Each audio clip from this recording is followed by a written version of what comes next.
वैभववाडीपर्यंत अनेक ठिकाणी महामार्गावर खड्डेच खड्डे असल्यानं वाहन चालकांना कसरत करत वाहनं हाकावी लागतायत। तर रस्त्यांची खड्ड्यांमुळे अक्षरशः चाळण झाली आहे। रस्त्यात 2 ते 3 फुटांचे खड्डे असल्यानं गाडी सावकाश चालवावी लागते आणि त्यामुळे 1 तासाच्या प्रवासाला 2 ते 3 तास वेळ जात असल्याची माहिती वाहन चालकांनी दिली आहे। आढावा घेतलाय सदाशिव लाड यांनी।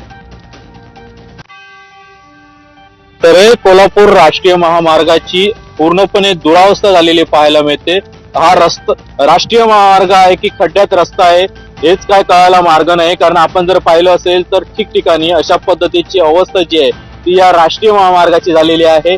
या तळेपासून वैभववाडीपर्यंत रस्त्याची अक्षरशः चाळण झालेली पाहायला मिळते। काही ठिकाणी सिमेंटचा रस्ता जो आहे तो झालेला आहे, मात्र सर्वाधिक रस्त्यात खड्डे आपल्याला पाहायला मिळत आहेत। त्यामुळे वाहन चालकांना याचा नाहक त्रास जो आहे तो त्यांना पाहायला मिळतोय। रस्त्याची अवस्था एवढी बेकार आहे की 2-2, 3-3 फुटाचे मोठे मोठे खड्डे आहेत।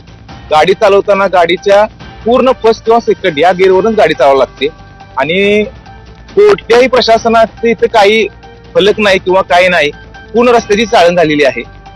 तळेरे कोल्हापूर या राष्ट्रीय महामार्गात ठिकठिकाणी खड्डे पडल्याचं चित्र जे आहे ते सध्या पाहायला मिळतंय। कॅमेरा पर्सन परेश सदाशिव लाड, एबीपी माझा, वैभववाडी, सिंधुदुर्ग।